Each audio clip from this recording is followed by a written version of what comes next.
Hello, കുറേ നാളായില്ലേ ഈ ഒരു അക്കൗണ്ടിൽ ലോങ് വീഡിയോസ് പോസ്റ്റ് ചെയ്തിട്ട്. അപ്പോൾ ഇന്ന് ഓർത്തു ഈ ഒരു വീഡിയോ ലോങ് വീഡിയോ ആയിട്ട് പോസ്റ്റ് ചെയ്യാമെന്ന്. അങ്ങനെ പോസ്റ്റ് ചെയ്യുന്നൊരു വീഡിയോ ആണിത്. എൻ്റെ ഈ കാണുന്ന ഈ ഒരു ഐറ്റമാണ് ക്യാൻവാസ് സ്റ്റാൻഡ്. എൻ്റെ വീഡിയോസ് കാണുമ്പം ഒട്ടുമിക്ക ആൾക്കാർക്കും അറിയായിരിക്കും ഈ ഒരു ഐറ്റം. ഞാൻ മിക്ക വീഡിയോസിലും യൂസ് ചെയ്യുന്നതാണ്. ഇത് ക്യാൻവാസ് ബോർഡൊക്കെ പ്ലേസ് ചെയ്യാനായിട്ടുള്ള ഒരു ക്യാൻവാസ് സ്റ്റാൻഡാണ്. ഇവിടെ ഞാൻ ഇന്ന് വരയ്ക്കാൻ പോകുന്നത് ഒരു അക്രിലിക് പെയിൻ്റാണ്.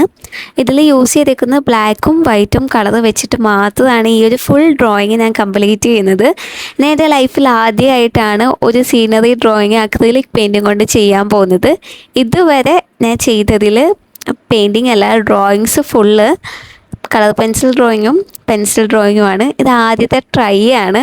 അങ്ങനെ യൂട്യൂബിലൊക്കെ അക്രിലിക് പെയിൻറ്റിങ്ങിൻ്റെ ട്യൂട്ടോറിയൽസ് നോക്കിയിട്ട് ഒന്നും തന്നെ അങ്ങനെ കാണാനില്ലായിരുന്നു. പിന്നെ ഞാൻ എൻ്റെ ഒരു ഐഡിയ വെച്ചിട്ടാണ് ഇത് ഫുള്ള് കംപ്ലീറ്റ് ആക്കുന്നത്. ഓരോന്ന് നമ്മൾ ട്രൈ ചെയ്താലേ ആ ഒരു ഐറ്റം എന്താണെന്നോ എങ്ങനെയാണെന്നും അതെങ്ങനെയാണ് വർക്ക് ചെയ്യുന്നതെന്നും അറിയാൻ പറ്റത്തുള്ളൂ. എന്നാൽ പിന്നെ ഒരു മോട്ടിവേഷൻ ആകാം.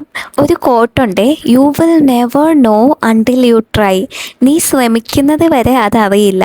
എന്ന് വെച്ചാൽ നമ്മളൊരു കാര്യം, ഒരു പുത്തൻ കാര്യം അത് ട്രൈ ചെയ്താൽ മാത്രമേ, അത് ശ്രമിച്ചു നോക്കിയാൽ മാത്രമേ അതെങ്ങനെയാണ് വർക്ക് ചെയ്യുന്നതും അതെങ്ങനെയാണെന്നും അത് നമ്മളെങ്ങനെ അഫക്റ്റ് ചെയ്യുന്നെന്നും നമ്മൾ അതിലുള്ള കപ്പാസിറ്റി എത്രത്തോളം ഉണ്ടെന്ന് നമുക്ക് തന്നെ തിരിച്ചറിയാൻ പറ്റത്തുള്ളൂ.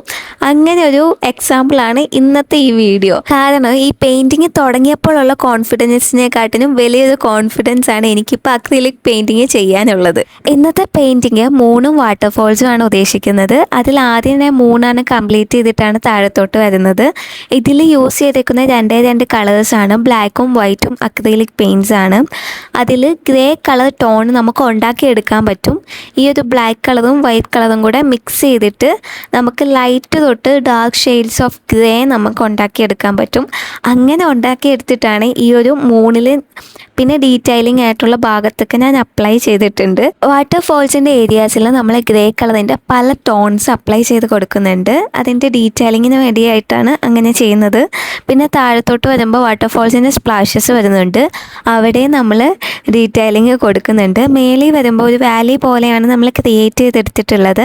മേളിൽ കുറച്ച് ട്രീസ് നമ്മൾ വരച്ച് കൊടുത്തിട്ടുണ്ട്, അത് വൈറ്റ് കൊണ്ടാണ്. പിന്നെ താഴത്തും നമ്മൾ കുറച്ച് ട്രീസ് വരച്ച് കൊടുത്തിട്ടുണ്ട്. അങ്ങനെ പെയിൻറ്റിങ് കംപ്ലീറ്റ് ആക്കിയിട്ട് ഇപ്പോൾ കാണിക്കുന്നതാണ് ഫൈനൽ റിസൾട്ട്. അപ്പോൾ നിങ്ങളുടെ സജഷൻസും എന്തൊക്കെ ട്യൂട്ടോറിയൽസ് നിങ്ങൾക്ക് വേണമെന്നും സജഷനായിട്ട് കമൻസിൽ കൂടെ പറയാം. ഇത് കംപ്ലീറ്റ് ആയപ്പം ഭയങ്കര ബ്യൂട്ടിഫുൾ ആയിട്ട് റിയലിസ്റ്റിക് ആയിട്ടാണ് എനിക്ക് ഫീൽ ചെയ്തത്. അപ്പോൾ ഇതാണ് ഫൈനൽ റിസൾട്ട് വരുന്നത്. അപ്പം ഇങ്ങനത്തെ വീഡിയോസുമായിട്ട് നെക്സ്റ്റ് വീഡിയോസിൽ കാണാം. ബൈ.